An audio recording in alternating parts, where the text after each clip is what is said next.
সাদাকার গোপন শক্তি। একজন ধনী ব্যবসায়ী ছিল, তার নাম ছিল হাসিম। তার অনেক টাকা পয়সা, ঘর বাড়ি সব কিছুই ছিল, কিন্তু তার মন ছিল খুবই কৃপণ। সে কাউকে সাহায্য করত না।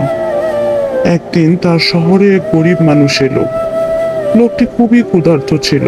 সে হাসিমের দরজায় গিয়ে বলল, ভাই একটু খাবার দিন, আমি অনেক ক্ষুধার্ত। হাসিম রেগে লোকটিকে বলল, যাও, আমি কারোর জন্য কোনো ফ্রি কিছু দেই না। গরিব লোকটি মন খারাপ করে চলে গেল। সেই রাতে হাসিম একটি স্বপ্ন দেখলো। সে দেখলো সে একটি অন্ধকার জায়গায় দাঁড়িয়ে আছে, চারপাশে আগুনের মতো ভয়ঙ্কর দৃশ্য। হঠাৎ একজন বলল, তুমি দুনিয়াতে এত কিছু পেয়েছিলে, কিন্তু কাউকে সাহায্য করনি। হয়ে তার ঘুম ভেঙে গেল। পরদিন সকালে সে একটু চিন্তিত ছিল, কিন্তু সে আবার আগের মতো জীবন শুরু করলো। কিছুদিন পর তার ব্যবসায় বড় ক্ষতি এলো।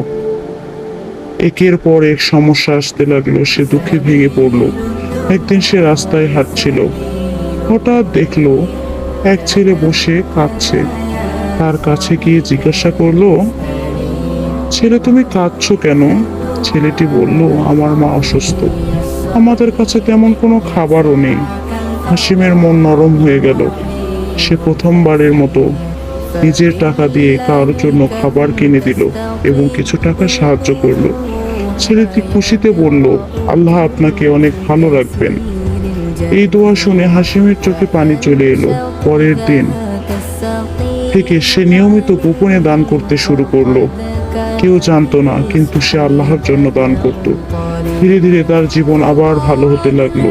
তার ব্যবসা ফিরে এলো, মন শান্ত হলো। তখন সে বুঝতে পারলো, সাদাকা শুধু অন্যকে সাহায্য করার মধ্যে নেই, বরং নিজের জীবনকেও বদলায়।